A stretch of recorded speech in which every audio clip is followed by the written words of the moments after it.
ಸಖತ್ ಖಾರ ಬಣ್ಣ ಮತ್ತು ರುಚಿ ಆಚಿ ಚಿಲ್ಲಿ ಪೌಡರ್. ರಾಜ್ಯ ಸರ್ಕಾರ ಕುರ್ಚಿ ಕಿತ್ತಾಟದಲ್ಲಿ ಮುಳುಗಿಬಿಟ್ಟಿದೆ. ರೈತರ ಹಿತ ಕಾಪಾಡುವಲ್ಲಿ ಸಂಪೂರ್ಣವಾಗಿ ಈ ಸರ್ಕಾರ ವಿಫಲವಾಗಿದೆ.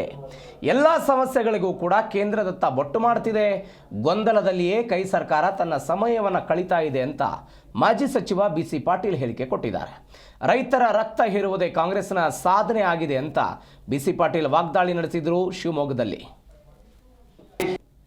ಕರ್ನಾಟಕದಲ್ಲಿ ಕಾಂಗ್ರೆಸ್ ಸರ್ಕಾರ 2.5 ವರ್ಷಗಳ ಆಡಳಿತವನ್ನು ಪೂರ್ಣಗೊಳಿಸಿದೆ.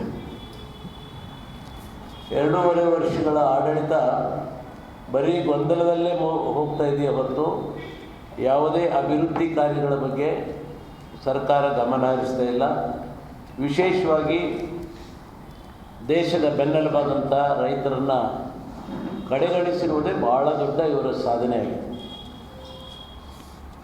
2.5 ವರ್ಷಗಳಲ್ಲಿ ರೈತ ಅತ್ಯಂತ ತುಳಿತಕ್ಕೆ ಒಳಗಾಗಿದ್ದಾನೆ, ಶೋಷಣೆಗೆ ಒಳಗಾಗಿದ್ದಾನೆ.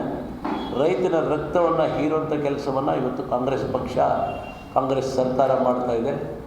ಅದೆಲ್ಲಕ್ಕಿಂತ ಹೆಚ್ಚಾಗಿ ರೈತನ ಬಗ್ಗೆ ಕಾಳಜಿ ವಹಿಸದೆ ಅವರ ಕುರ್ಚಿಯ ಕಿತ್ತಾಟದಲ್ಲಿ, ಒಳಜಗಳದಲ್ಲಿ ಅವರು ನಿರತರಾಗಿದ್ದಾರೆ. ಅದಕ್ಕಾಗಿ ಇವತ್ತು ಭಾರತೀಯ ಜನತಾ ಪಕ್ಷ ರಾಜ್ಯಾದ್ಯಂತ ಎಲ್ಲ ಕಡೆ ನಾವು ತೀರ್ಮಾನ ಮಾಡಿದ್ದೇವೆ.